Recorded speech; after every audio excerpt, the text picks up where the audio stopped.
All right, so my name is Joanna Trotter. This is my colleague, Rosa Ortiz. I'm with the Chicago Community Trust. Rosa's with Enterprise Community Partners, and we're excited and proud to represent the L-Evated Chicago team. L-Evated Chicago is an expanding and new table that has been, we still have extra slides in here, really built around two converging issues. One is, and this group had been meeting for about a year, is that we've got amazing new tools in Chicago that are really looking at how we unlock the value of our existing transit system. We've got a new TOD ordinance, we have new financing, we have new opportunities, but the challenge is we can't seem to plant that on the ground. We have communities that are still grappling with disinvestment where you will go to a train station and there'll be 4 vacant lots around that station. And then communities where we're actually seeing very transit-dependent populations that are being pressured out because of gentrification and market pressures. And so a group had been convening to say, what can we do about this? What kind of tools do we need to provide to really unlock the potential of these stations and all of this nexus in terms of what transit can mean for us as a city and as a region. At the same time, swirling around us was an increased conversation and call to action around racial inequality in our region broadly, both in the city of Chicago itself as a region as a whole. And that's fueled by a few things. Number one, the Laquan McDonald video and shooting, which really put us on the national scene in terms of police accountability and equities in that way. We've got new research that really starts to quantify challenges what we're calling opportunity youth. So communities where up to 70% of young African-American men ages 16 to 26 are unemployed. We've got a new health plan, Healthy Chicago 2.0, that puts equity and social determinants of health front and center in the way that we're going to address public health issues facing our city. So all of those opportunities were swirling around us, and what SPARCC allowed us to do is start to converge this. So we know segregation is spatial.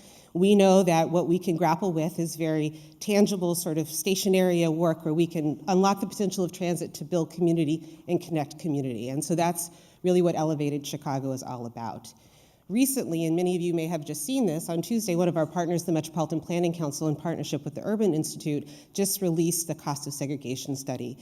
We all know that Chicago, the city itself, is segregated. This actually quantifies our regional segregation and compares it to the 100 largest regions in the country.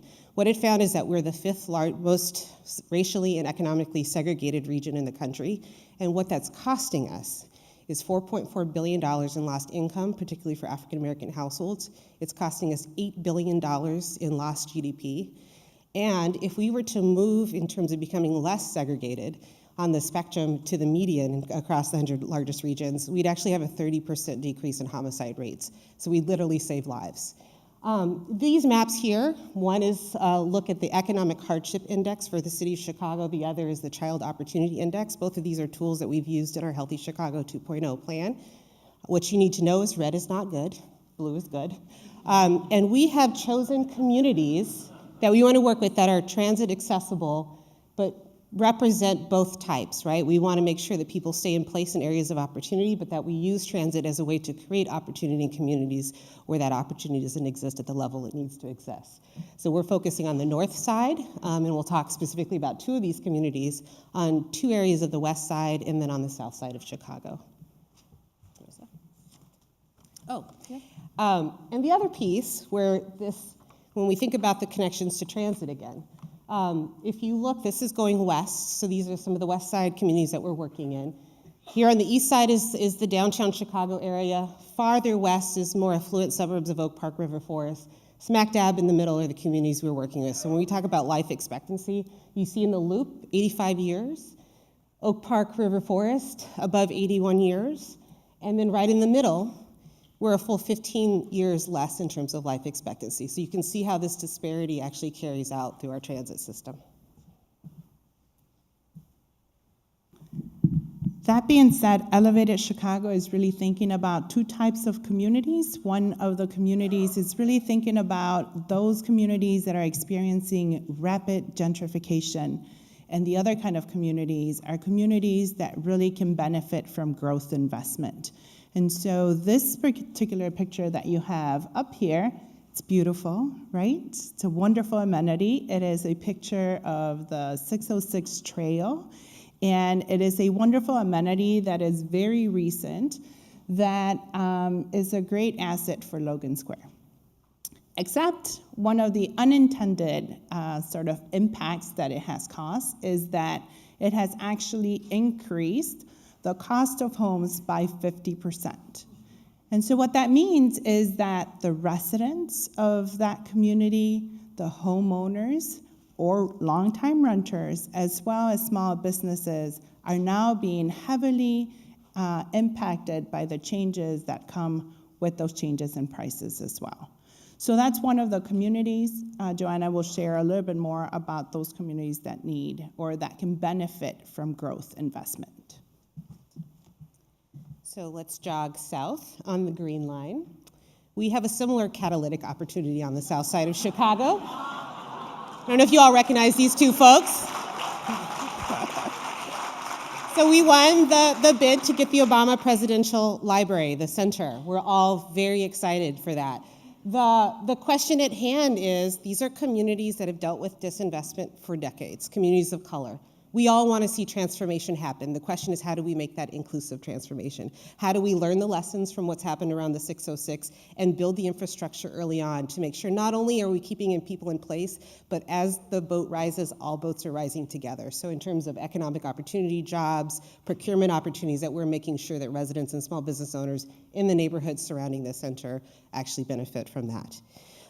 But I think also more importantly is as we, and similar to SPARCC, as we looked at the communities we wanted to work with, it wasn't just data.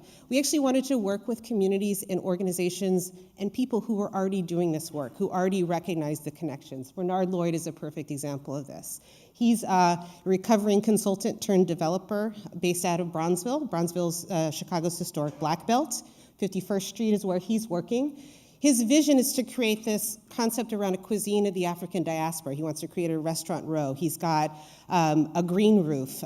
He's got a food incubator. On the vacant lots surrounding that he owns, he's created a bike box where people can come together, repair their bikes, and do these great bike tours. He's got a community garden.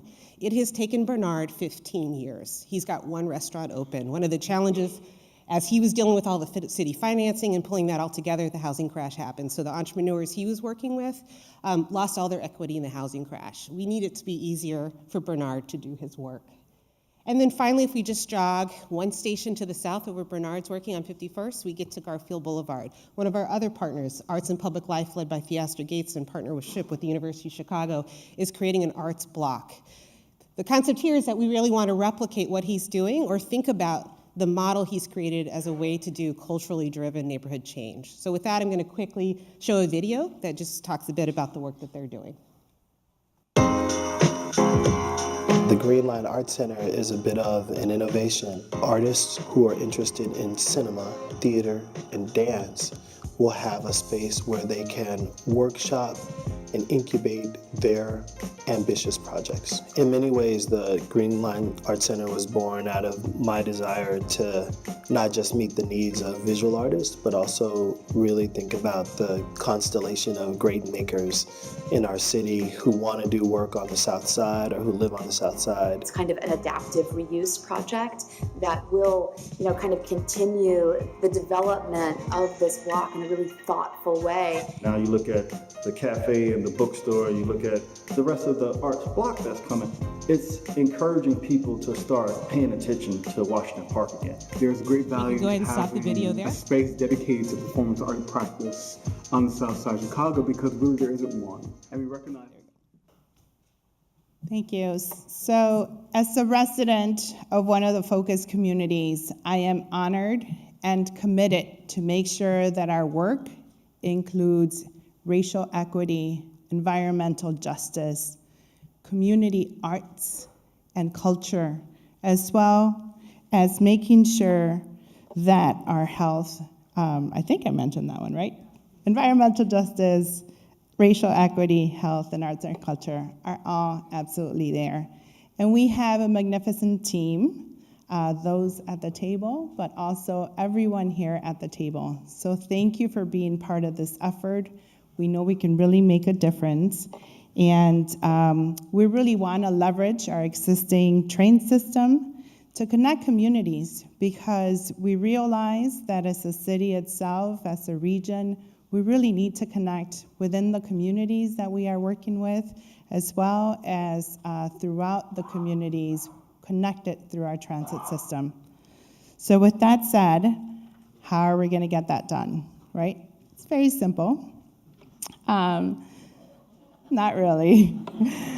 But we really want to make sure that we are embracing community and stakeholder ownership. It's everything about engaging the residents as well as community institutions, as well as our government, both city and other institutions that serve our entire region. The other piece that we want to do is definitely make sure that we have clear and specific programs and projects that will make an impact, a physical impact throughout our work.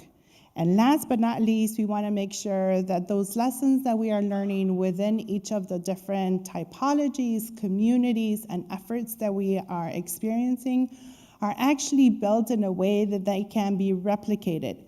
Because these communities that we are working with are not just one-offs.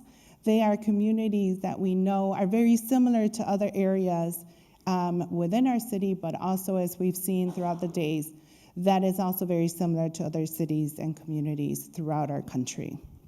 So with that said, we know that the road might not always be easy, but we do recognize that we can make a difference and that our partnership has really never been more timely and really has never been more meaningful. So we are excited, we're ready to go, and we are thrilled to be partnering with all of you to make this work happen. Thank you.